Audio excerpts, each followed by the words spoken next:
We've got a mixed bag of gun news from the States, and once again, Donald Trump, boy, if he didn't do it bad with bump stocks, he's about to make people think, what's the difference between him and President Hillary Clinton on guns? Shocking as that may be to hear, as we hear he's the tool of the NRA over and over again. Well, I can tell you this. This and a lot of other members of the NRA do not think that he's a good president on guns. And we wonder, where is this pro-gun president that Donald Trump was rumored to be? Things started off, so we had the Virginia Beach massacre last week. He is asked, quote, "The suspect in the Virginia Beach shooting used a silencer on his weapon. Do you believe that silencers should be restricted?" And here's the president. I don't like them at all. That was, "I don't like them at all." Now, that just started things. After he got to England, he went on the Piers Morgan show, and if you thought you were done with Piers since he got driven out of CNN for things like his relentless campaigning for gun control in the United States, among other things, here we go.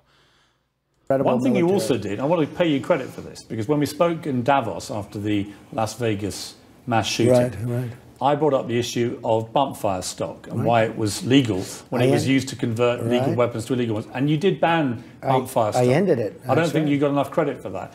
There's just been another massacre in Virginia Beach where the shooter used a silencer.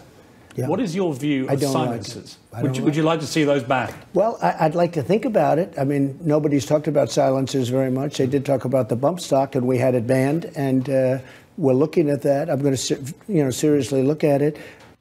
Well, let's certainly give Donald Trump all the credit that he wants for banning the bump stocks. And let's recall what that is. So the bump stock is basically rifle stock modified with a sort of spring mechanism in order to sort of mimic full auto fire without actually requiring the person to purchase a full auto gun, because not only is it subject to that $200 tax stamp we talked about before, but any legal new ones were banned from being introduced into the stream of commerce in 1984. So the problem is that bump stocks were never very popular in the marketplace.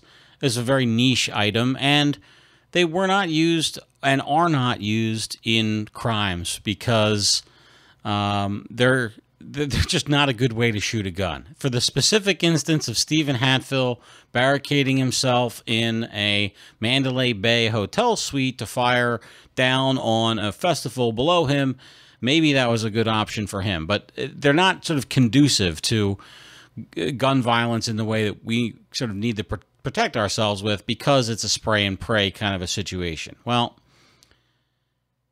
the other thing is they are possessed legally. When bump stock makers first came up with this idea, and this happens often with sort of novel gun accessories that may alter the way a gun is used, they'll get a letter from the ATF. And it's basically a letter that says, hey, we are looking to produce this thing. We want to make sure that it doesn't violate the law before we go ahead and market and sell and produce it. We want to be in compliance with the law. We want our customers to be able to be in compliance with the law. And they get that compliance letter. And in fact, they'll ship you with, if you buy one of these devices, you can't now, but they will ship an actual physical small print copy of that letter so that you could show a local cop or have for your own edification. Well, guess what? Doesn't matter if you have that letter. Doesn't matter if you owned a company that produced bump stocks or had thousands of them in inventory. Trump just made them illegal by changing the agency interpretation of what that device was and saying, instead of, hey, this was legal to possess, that it's illegal to possess. Now, whether or not that's legal or constitutional, I don't know. I know for sure that it's anti-gun. I know that it will yield no safety benefit to the public. It'll frustrate the legal owners of this product, previously legal owners, and it constitutes a taking in the neighborhood of hundreds of dollars per unit for the bump stock. So you get the credit, Mr. President. You did all that in violation of our at least our property rights, if not our Second Amendment rights, if that doesn't guarantee a bump stock. Now, let's move to silencers. How did the silencer make it an especially deadly mass shooting in Virginia Beach this past week? Well, Let's listen to the Virginia Beach Chief of Police himself, James Cervera, on the issue of silencers. And he obtained the guns legally as well, at least some of them. We know the shooter used a sound suppressor. What difference did that make? And do we need more restrictions on gun accessories like that? The sound suppressor is just that. So someone in one end of the building would not have heard a gunshot going off as opposed to another end of the building. But again, this is a very large building. That might not have been an issue in this particular case. As far as, more legislation on gun issues, I'm a member of Major City Chiefs. We did publish something about 1.5 years ago. I don't think most of that would have mattered in this particular case. We do have the Second Amendment. It is very stringent for our country. In this particular case, the weapons were obtained legally. Everything was done in a legal manner by this individual. So the chief of police himself is telling you, wouldn't have made a difference on silencers.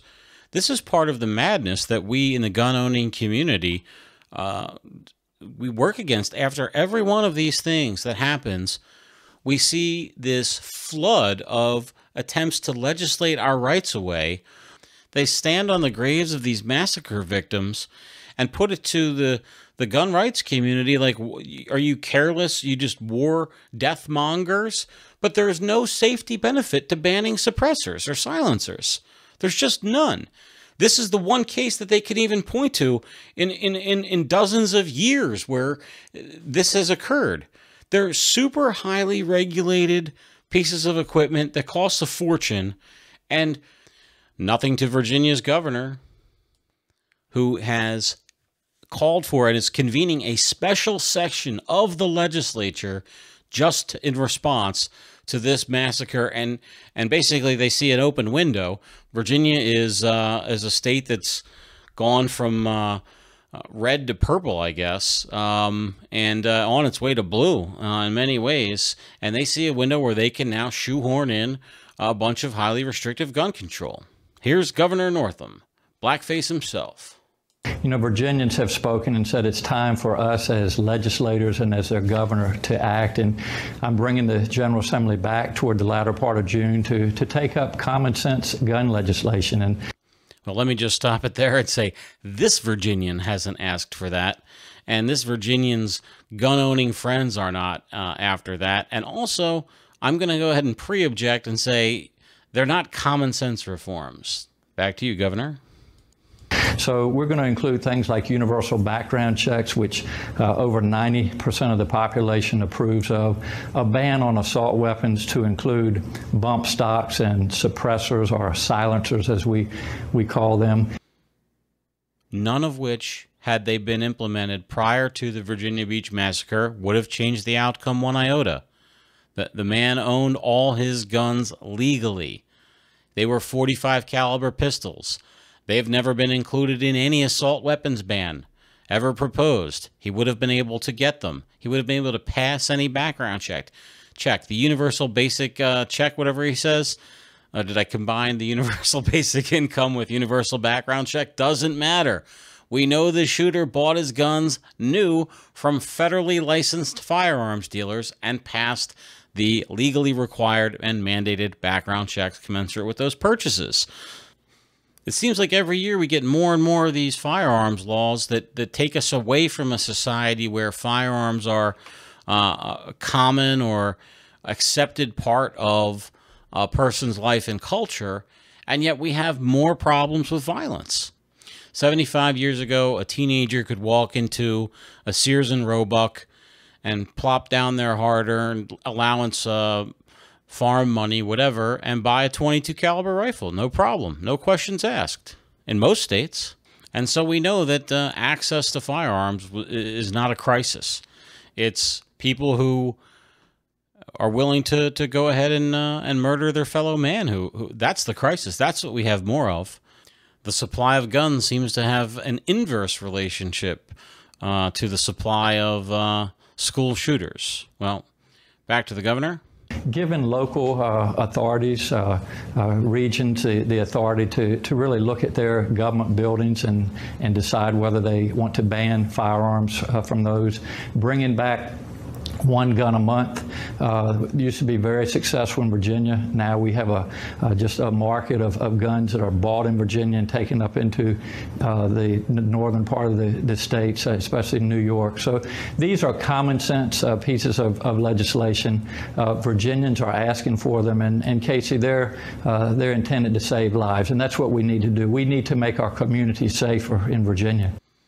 Is it incumbent upon him for removing the rights of Virginians to demonstrate that that actually will yield some safety benefit? Let's pull apart those 2 points. The one gun a month thing, it used to work for Virginia. Is there an example of a mass shooter or someone else who's purchased more than one gun a month and gone out and used that gun as some kind of massacre tool? No, this is just any kind of restriction they can get to frustrate gun owners. And you could ask yourself, why does a gun owner need one gun a month? Well, why do you need to publish 2 newspapers or 100,000 tweets in a year, whatever it may be, that is you exercising a right that government officials have no business examining outside of some actual criminal conduct you've engaged in? That's part of being a free person.